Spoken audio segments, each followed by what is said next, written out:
Bom dia, vamos mais uma vez meditarmos na Palavra de Deus e hoje, sem mais delongas, eu quero meditar aqui em segundo livro de Reis, no capítulo 5.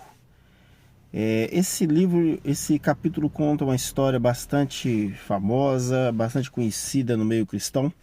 Eu não vou me demorar nela, mas eu vou me demorar no que vem depois, que geralmente é esquecido pelo mundo cristão, não é pensado, não é meditado. Então nós vamos ver aqui a história de Naamã, né? A história de Naamã, eu vou resumir aqui a história, você poderá ler aí na sua Bíblia, ok? Em 2 Reis capítulo 5. Naamã era um chefe de um exército da Síria, e era um homem que tinha lepra, ok? A terrível doença de pele dele era lepra. E numa das suas campanhas militares ele levou ali escravos, que sempre os sírios faziam isso, invadiam terras e levavam esses escravos para a Síria. E em uma dessas invasões ele levou uma menina cativa de Israel. E essa menina, ela servia lá na casa dele, trabalhando com a mulher dele. E o que é que acontece? Ela vendo aquilo ali, né, o Naamã sempre padecendo daquela doença, ela falou com a mulher dele: olha, quem dera se meu senhor tivesse ou se procurasse o profeta que está lá na Samaria, lá na minha terra, tem um profeta lá, e ele ia curar ele da lepra dele. Então Naamã foi, ouviu aí, a mulher de Naamã contou para ele, né? E aí o que aconteceu? Ele falou assim: uai, vou lá. Então ele foi e mandou cartas para o rei, né, para o rei de Israel, pedindo autorização para ir lá. E aí ele foi lá para encontrar com o profeta, né? O profeta era o Eliseu. E aí o que aconteceu? O profeta Eliseu, né, ele foi lá para encontrar com o profeta nem o recebeu, só deu uma ordem para ele. Qual foi a ordem que deu para ele? Vá lavar 7 vezes no Rio Jordão e a sua carne vai ser restituída. Primeiramente, Naamã ficou revoltado. Um chefe de exército ser recebido dessa forma. O Eliseu nem foi lá conversar com ele, mandou um recado.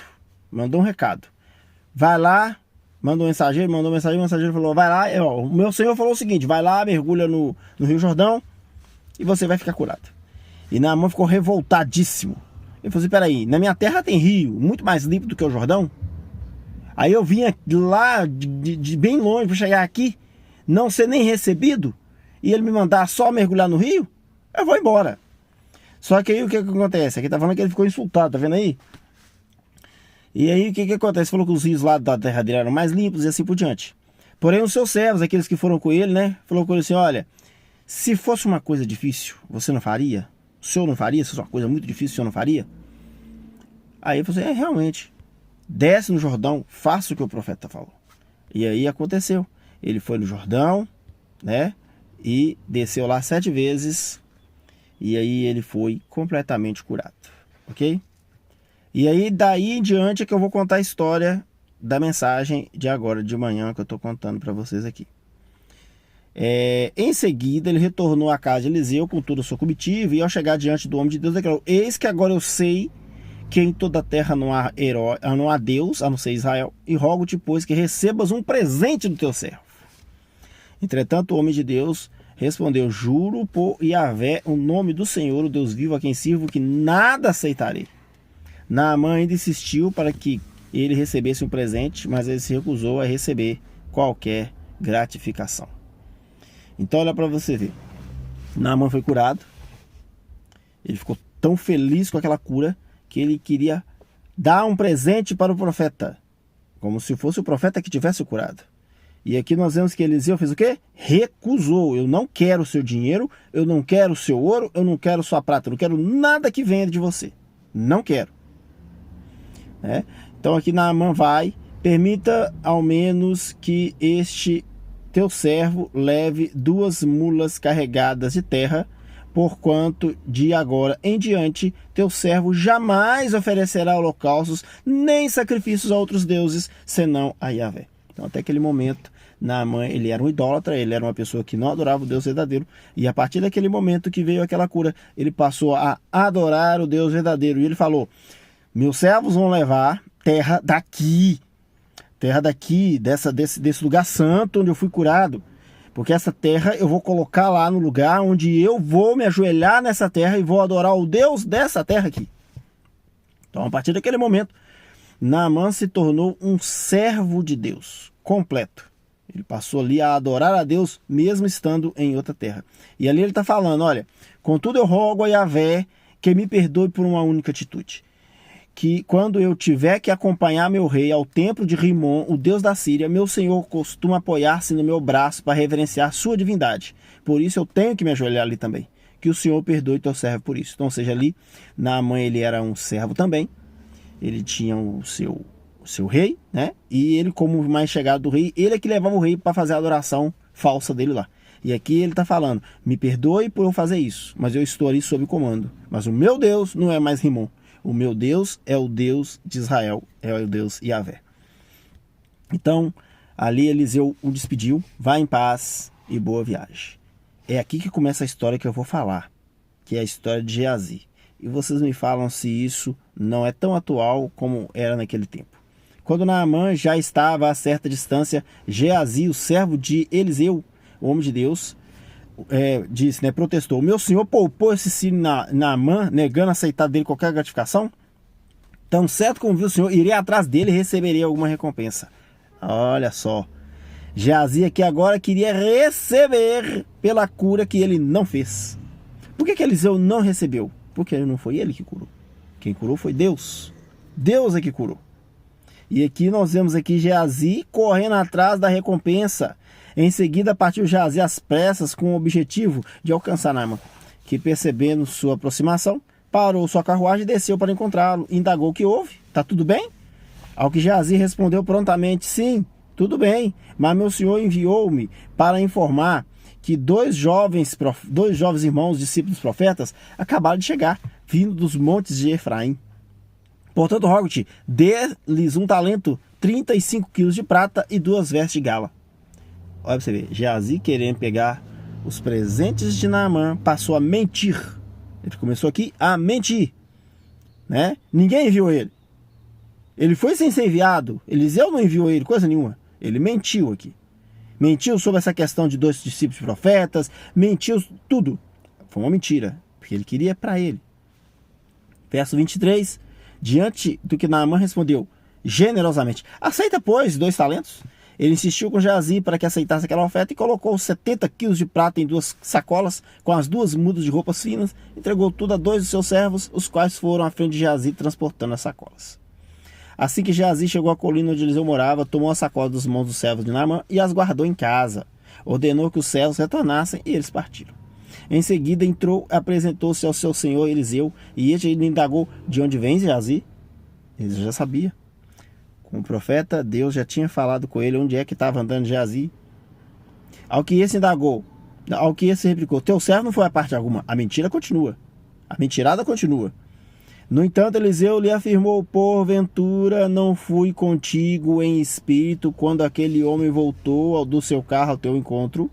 Certamente esse não era o momento para receber esses prata e ouro, tampouco para cobiçar os olivais, vinhas, ovelhas, bois, servos e servas.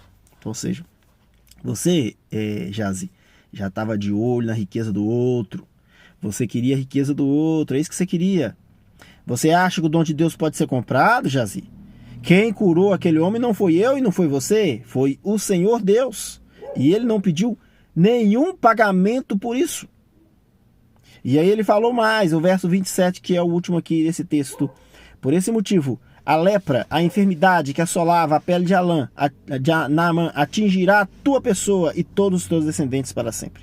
E assim Geazi saiu da presença de Eliseu já leproso, e seu corpo parecia coberto de neve. Então, ou seja, ele pegou o presente e pegou a lepra de Naamã. O que nós temos aqui a pensar sobre isso? As curas que Deus faz são gratuitas. Você não deve pagar pelas curas de Deus. E eu não preciso ir longe para que você possa entender o que eu estou falando. Nos dias de hoje, o que mais tem é venda de cura. Houve um tempo na igreja cristã em que as pessoas vendiam perdão. Hoje as pessoas vendem cura. Hoje os líderes religiosos vendem curas. Mas o dom de Deus, ele é gratuito. Jesus uma vez disse, de graça recebestes, de graça dai. Então, ou seja, é um dom de Deus que não pode ser comprado ou vendido. Houve um caso no livro de Atos, que eu também vou aqui analisar aqui, ó, em Atos do capítulo 8. Em Atos capítulo 8 acontece aí um evento, um fato, tá? Os apóstolos, lá, 8 verso 14, então os apóstolos de Jerusalém, ouvindo que o povo da Samaria havia acolhido a palavra de Deus, enviaram para lá Pedro e João. Assim que desceram até eles, oraram para que recebesse o Espírito Santo, porquanto o Espírito ainda não havia sido derramado sobre nenhum deles. Tinham apenas sido batizados em o nome do Senhor Jesus.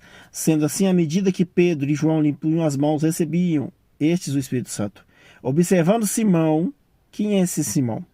Esse Simão, o texto atrás aqui, você pode ler aqui, tem a história toda desse Simão, tá? Esse Simão, ele praticava aqui, ó, feitiçaria, e ele era considerado um profeta lá, né, de um deus lá grego, e ele fazia o quê? Fazia feitiçaria.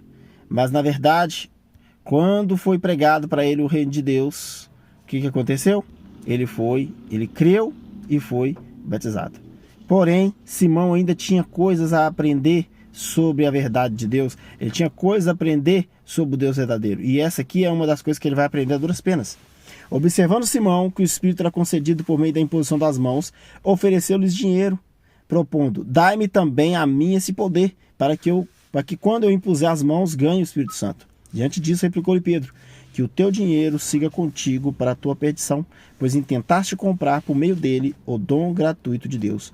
Tu não tens parceria nem porção nesse mistério, porque o teu coração não é honesto diante de Deus. Arrepende-te, portanto, dessa tua malignidade e ora ao Senhor. É possível que ele seja perdoado a intenção do teu coração, pois vejo que estás cheio de amargura e atado pelos laços do pecado. Entretanto, Simão lhes respondeu, orai vós por mim, para que nada do que disseste sobrevenha a mim. Então o que nós estamos vendo aqui? Hoje as pessoas continuam nessa situação de Simão. As pessoas hoje continuam fazendo também o que Geazi fazia. As pessoas querem, hoje, muitos líderes religiosos querem receber pelo dom de Deus. O dom é de Deus, a cura é de Deus, mas eles querem receber por isso. Tem lugares, tem líderes religiosos que cobram de 100, de 200, de 300 para que você possa ser curado. Enquanto isso a Bíblia fala o quê? Que de graça recebeste, de graça dai. Deus não cobra pelos seus milagres. Jesus jamais cobrou pelos milagres. Jesus não mercadeja com a fé. A palavra de Deus não mercadeja com a fé. Tome muito cuidado, então, aonde você vai e aonde você frequenta. Porque a Bíblia diz que as pessoas não podem vender o dom de Deus. Porque o dom é de Deus, não nós mesmos. O dom não é do líder religioso. Não é o líder religioso que faz a cura. É Deus que faz a cura. E a partir do momento que você estiver num lugar onde a cura é vendida, onde o dom de Deus é mercadejado, saia deste lugar. Saia deste lugar. Porque aqui nós temos dois exemplos, Simão e Geazi. Um no Antigo Testamento, outro no Novo, e dá a mesma coisa. O dom de Deus não pode ser vendido. O dom de Deus não pode ser negociado. Que nós possamos lembrar disso na palavra de Deus. Muito se fala sobre Naamã, mas pouco se fala sobre Geazi. E o motivo é este. Esse é o motivo. Não vamos ler um pouquinho da palavra e o resto não. O Senhor não mercadeja com seus dons. O dom de Deus ele é gratuito. É igual a vida eterna e é igual a salvação. É de graça. É de graça. Nós não pagamos por isso. Não deixe que ninguém cobre de você o dom de Deus. Que Deus nos abençoe e que nós possamos a cada dia estarmos ligados na videira verdadeira, que é Cristo Senhor. Amém.